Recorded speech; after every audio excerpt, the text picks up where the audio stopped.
de débat avec nos consultants. On va aussi avoir une belle page de l'équipe de France tous les soirs, avant, pendant et après leur match. À 42 ans, Isabelle Iturburu n'avait jamais été aussi belle, aussi droite, aussi inaccessible, du moins en apparence. Elle traversait les plateaux de télévision comme une déesse romaine traverse un temple profané. Le regard fixe, le pas sûr, la voix grave et posée, enveloppée dans cette aura de professionnalisme que personne n'avait encore osé fissurer.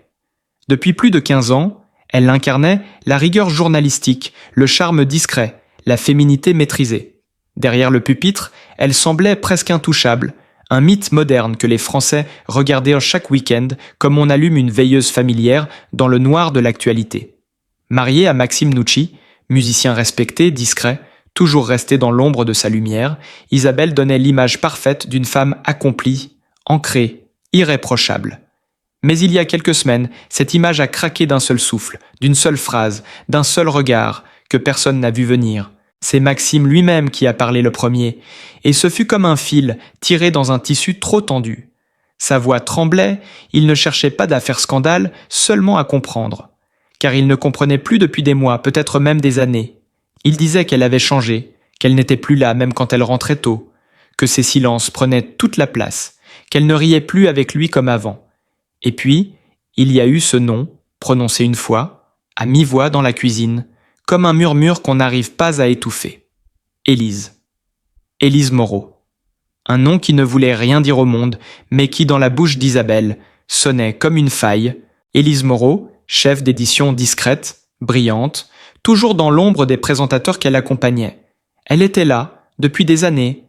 Silhouette fine, cheveux noirs, souvent attachés à la va-vite, yeux clairs et rieurs, une intelligence vive, une douceur qui contrastait avec l'agitation permanente des studios. Peu l'auraient remarqué, sauf ceux qui savaient regarder là où il ne faut pas. Entre elles, il n'y avait jamais eu de gestes équivoques, jamais de mots déplacés, seulement une manière de se frôler dans les couloirs, de se chercher du regard dans la pénombre des régies, une complicité silencieuse, presque trop silencieuse pour être innocente. Et pourtant, depuis plus d'1 an, leur monde privé avait changé de cap, loin des projecteurs, loin des scripts, loin du regard de Maxime. C'était une chambre d'hôtel à Biarritz, un soir d'automne, après une émission éprouvante. La pluie battait les vitres, et pour la première fois, Isabelle n'était pas montée dans sa chambre seule. Ce n'était pas prémédité, ce n'était pas raisonnable, ce n'était pas justifiable. Mais c'était là, brut, impérieux. Elle avait posé sa main sur celle d'Élise, en silence, comme si tout avait toujours mené à ce moment. Et rien, depuis, n'avait plus été pareil. Chaque émission devenait un théâtre fragile, où l'interdit et le désir dansaient à l'unisson. Chaque échange de regards, une déclaration muette que seule la peur pouvait encore contenir. Maxime, lui, n'a découvert la vérité que par fragments. Une photo oubliée dans un téléphone, une facture étrange d'un week-end, soi-disant professionnel, un message effacé trop vite. Mais ce qui l'a détruit, ce n'est pas la trahison, c'est l'évidence. L'évidence qu'il n'avait jamais été le cœur d'Isabelle, qu'elle s'était construite sur une fidélité apprise, non ressentie. Il avait cru l'aimer assez pour deux, il s'était trompé. Le regard qu'elle posait sur Élise n'avait rien à voir avec celui qu'elle lui avait réservé pendant toutes ces années. Et un soir, il l'a dit, publiquement, devant quelques proches, dans une salle trop blanche, trop froide, trop sincère pour qu'on puisse en sortir indemne. Il a tout dit, d'une voix calme, presque douce, comme s'il racontait une histoire qui ne lui appartenait déjà plus. Depuis, Isabelle n'a pas démenti. Elle n'a pas confirmé non plus. Mais ceux qui la connaissent savent. Ils savent que son regard a changé, qu'il y a en elle une lumière nouvelle, une faille enfin assumée. Elle ne s'excuse plus d'exister autrement. Elle continue à présenter, à sourire, à poser ses questions tranchantes, avec la même rigueur. Mais il y a parfois, dans ces silences, entre deux sujets, une sorte de tendresse étrange, un frisson presque imperceptible, comme si elle se souvenait d'un soir de pluie, de cette chambre à Biarritz, du parfum discret d'Élise sur un col de chemise emprunté. Et personne ne sait encore ce qu'il adviendra de ce secret éventé, de cet amour hors norme dans un monde trop normé. Mais ce qui est sûr, c'est qu'à 42 ans, Isabelle Iturburu ne joue plus. Elle vit. Pour la première fois. Et ce frisson-là, on ne pourra plus jamais l'effacer. Elle avait menti à tout le monde, y compris à elle-même, et pendant longtemps. Le jour où Maxime a retrouvé Isabelle recroquevillée dans leur salle de bain, dos au mur, les mains tremblantes, incapable d'aligner une phrase cohérente, ce n'était pas une dépression passagère, ni une fatigue quelconque, mais un effondrement en silence, une rupture avec le mensonge qu'elle portait comme une armure trop lourde depuis des mois. La presse parlait encore d'elle comme d'un modèle de rigueur, de cette journaliste brillante et mesurée, mais dans cette pièce froide, avec le reflet d'elle-même brisé dans le miroir au-dessus du lavabo, elle n'était plus rien d'autre qu'une femme piégée par son propre rôle. Ce jour-là, Élise n'était pas là. Ce jour-là, Isabelle a failli tout arrêter. Car ce que personne ne savait, c'est qu'elle avait songé, un instant, très sérieusement, à disparaître. Personne n'a vu qu'Isabelle avait disparu de l'antenne pendant 3 semaines entières en 2024, remplacée sans explication par une jeune chroniqueuse débutante. Officiellement, elle était en congé personnel. La vérité, c'est qu'elle était à l'étranger, dans une clinique privée, à Majorque, suivie pour ce que son dossier appelait pudiquement un épisode d'angoisse aiguë à caractère dissociatif. Elle n'en a jamais parlé à personne, pas même à Élise. Là-bas, dans cette villa transformée en centre thérapeutique de luxe, elle a écrit chaque jour des lettres qu'elle n'a jamais envoyées, griffonné des pages entières de souvenirs déformés, de confessions qu'aucun journaliste n'oserait publier. Elle se souvenait de ce matin à Bordeaux, quand elle avait seulement 11 ans, et que son père l'avait emmenée voir un match, mais l'avait laissée seule dans les gradins pendant qu'il réglait quelque chose. Elle s'était sentie invisible, gelée, oubliée. Cette sensation de n'exister que par intermittence ne l'avait jamais quittée. Et c'est peut-être ce même vide originel qui l'avait poussée vers Élise. Parce qu'Élise ne demandait rien, ne voulait rien, ne projetait pas. Elle était juste là, présente. Entière, sans jugement. Le jour où elles ont dormi pour la première fois, l'une contre l'autre, sans rien faire, sans se toucher autrement que par la chaleur des souffles croisés, Isabelle a compris que ce qu'elle appelait jusqu'ici l'amour n'était qu'une succession de rôles à bien jouer. Avec Élise, il n'y avait pas de script, pas de mise en scène, seulement l'abandon. Elle se souvenait de la manière dont Élise lui avait simplement tendu une tasse de thé, sans dire un mot, après l'enregistrement raté d'une émission difficile, alors qu'Isabelle avait été sèche, nerveuse, même injuste. Cette tendresse-là, silencieuse, stable, l'avait foudroyée. Elle avait pleuré dans les toilettes, comme une enfant, puis elle était sortie avec un sourire parfait, comme si de rien n'était. Toute sa vie s'était construite sur cette dissonance. Ce qu'on ne disait pas, ce qu'on ne voulait pas voir, c'était cette part d'elle qui détestait la caméra, qui trouvait obscène l'idée de parler quand on avait tant de choses à cacher. Elle portait des tailleurs clairs, mais à l'intérieur tout était gris. Pendant des années, elle a mangé sans faim, ri sans joie, fait l'amour sans désir. Maxime le savait au fond. Il ne posait pas de questions, mais il fuyait dans la musique, dans ses tournées, dans l'alcool aussi parfois. Un soir, il est rentré plus tôt que prévu et l'a trouvée assise dans le noir, les yeux ouverts, fixe. Elle a dit « Je ne suis plus là ». Et il n'a pas compris. Ce n'est qu'avec Élise qu'elle a recommencé à exister, par petites touches, des balades anonymes dans le quartier latin, des cafés pris dans des arrondissements éloignés, des textos codés échangés pendant les conférences de rédaction. Mais c'est surtout dans le silence partagé, dans la manière dont leur solitude s'embrassait, sans bruit, que naissait leur amour. Une nuit, dans une maison louée en Bretagne, elles ont regardé la mer sans dire un mot pendant plus de 2 heures, et Isabelle a pensé, sans panique, « Je pourrais vieillir avec elle ». C'était la première fois qu'elle associait le mot avenir à une sensation de paix. Mais l'amour interdit est un poison lent. À chaque fois qu'elle embrassait Élise, elle trahissait Maxime, mais pire encore, elle trahissait sa propre image, celle que le public avait façonnée, qu'elle avait polie chaque jour de sa carrière. Une femme forte, stable, rassurante. Ce n'était qu'un masque. La vraie Isabelle était fragile, confuse, souvent terrorisée par l'idée d'être vue pour ce qu'elle était vraiment. Lorsqu'un technicien les a croisés un soir, sortant d'un hôtel parisien, elle a eu la sensation de s'étouffer. Rien n'a filtré ce jour-là, mais depuis, elle vivait avec cette crainte constante que tout éclate. Et puis, il y a eu cette soirée de gala à la maison de la radio. Élise était là, dans le public, Isabelle sur scène. Et quand elle a prononcé son discours de remerciement, ses yeux se sont arrêtés sur un seul regard, un seul sourire, celui d'Élise. Ce moment aurait dû passer inaperçu. Mais Maxime aussi était dans la salle, et lui aussi avait vu, c'est après cela qu'il a parlé.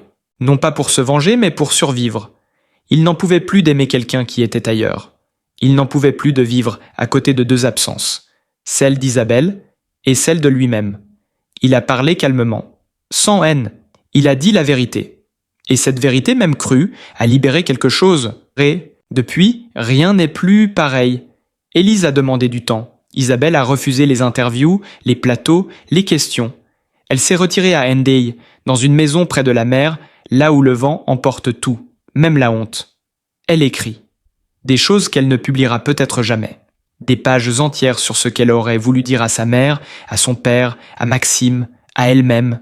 Elle pense à Élise chaque matin, mais n'envoie pas de message. Elle attend. Ou peut-être qu'elle fuit encore.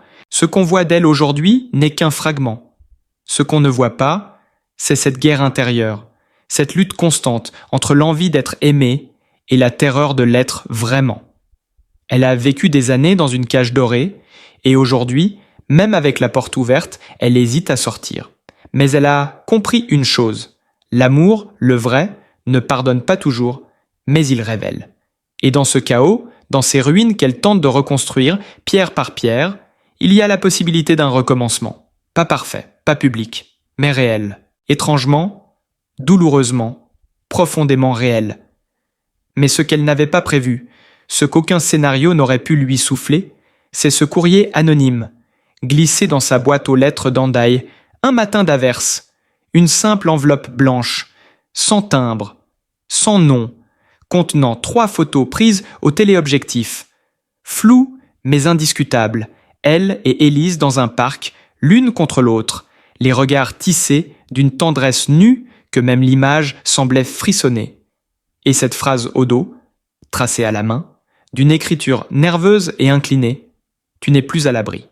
Elle a d'abord cru à un canular, une vengeance de Maxime, une intrusion de la presse, puis elle a compris que c'était autre chose, quelque chose de plus ancien, plus personnel, un fantôme d'avant, un passé qu'elle pensait dissous et qui revenait réclamer sa part, car des années auparavant, lorsqu'elle n'était qu'une jeune stagiaire à Toulouse, elle avait entretenu une relation trouble avec une femme plus âgée, sa tutrice de l'époque, Claire, une présentatrice oubliée du journal local, une liaison qui s'était terminée abruptement lorsque Claire avait été internée pour troubles bipolaires après une tentative de suicide restée confidentielle, et Isabelle, trop jeune, trop effrayée, avait fui, coupé les ponts, laissé derrière elle une femme brisée, un amour interdit et un silence assourdissant. Et maintenant elle se demandait si cette lettre venait d'elle, ou de quelqu'un d'autre qui savait, qui voulait la faire tomber. Elle n'en parlait pas. Elle ne disait rien, elle gardait ce poison au fond d'elle comme on garde un souffle suspendu dans l'eau. Les jours suivants, elle commença à entendre des pas autour de la maison, à voir des ombres derrière les vitres, au crépuscule, à recevoir des appels silencieux, et même Élise, qu'elle revit une seule fois au détour d'une librairie, n'avait plus le même éclat. Le regard fuyant, une distance nouvelle dans la voix, comme si l'ombre avait aussi touché cette lumière-là. Isabelle ne savait plus où poser son cœur. Elle écrivait frénétiquement des pages noircies de noms, de lieux, de sensations qu'elle n'avait jamais osé affronter. Des souvenirs d'enfance remontaient à la surface comme des débris dans une mer agitée. Cette fois où elle s'était enfermée dans une armoire pour échapper aux cris de sa mère, cette fois où elle avait juré de ne jamais dépendre de personne, et pourtant, elle n'était que dépendance, amour, peur, contradiction. Elle rêvait la nuit de visages flous, de cris étouffés, de mains qui la tirèrent vers le fond. Puis, un matin, elle s'est réveillée avec le goût du sang dans la bouche. Un saignement de nez qu'elle n'avait pas senti venir, et cette sensation d'être déjà morte à quelque chose. Le téléphone a sonné. Elle a décroché sans réfléchir. La voix à l'autre bout était rauque, déformée, méconnaissable. Elle a seulement dit « Tu ne mérites pas ce que tu as détruit ». Puis a raccroché Isabelle et a vomi, littéralement, dans l'évier. Ce fut la première fois qu'elle se sentit réellement traquée, exposée, vulnérable. Alors elle a tout enfermé, les lettres, les photos, les carnets, dans une valise qu'elle a enterrée au fond du jardin, au pied du figuier, comme une offrande à ce passé qui la dévorait. Puis elle est montée sur le toit, nue, ivre de vent et de sel. Elle a crié dans la nuit sans lune, un cri si long, si rauque, qu'il semblait ouvrir le ciel. Les voisins ont appelé la police. Mais lorsqu'ils sont arrivés, elle était déjà descendue, assise dans le salon, une couverture sur les épaules, calme, presque sereine. Elle a dit « Je ne suis pas folle, je suis juste en train de naître ». Ils l'ont regardée comme on regarde une tempête sans comprendre d'où vient le grondement. Elle a refusé l'hospitalisation, a signé les papiers, est restée seule, et le soir même, Élise a réapparu, sans prévenir, les cheveux mouillés, le regard plein de colère et d'amour mêlés. Elle l'a prise dans ses bras sans parler. Leurs corps se sont retrouvés comme si la peur n'avait jamais existé. Mais au moment de s'endormir, Isabelle a vu, sur l'avant-bras d'Élise, une cicatrice fine, récente, qui n'était pas là avant. Et elle n'a rien dit, elle a juste serré plus fort, car parfois aimer, c'est se taire, et pleurer en silence, dans le creux d'un coup connu, pendant que le monde s'effondre à l'extérieur, lentement, inévitablement. Et maintenant, dans cette maison où chaque mur a entendu des vérités qu'aucune caméra ne capturera jamais, Isabelle se tient debout, le regard tourné vers la mer, le souffle encore court de tout ce qui a été dit, tout ce qui a été perdu, tout ce qui brûle encore. Elle n'a plus peur, ni des lettres, ni des silences, ni même de la chute.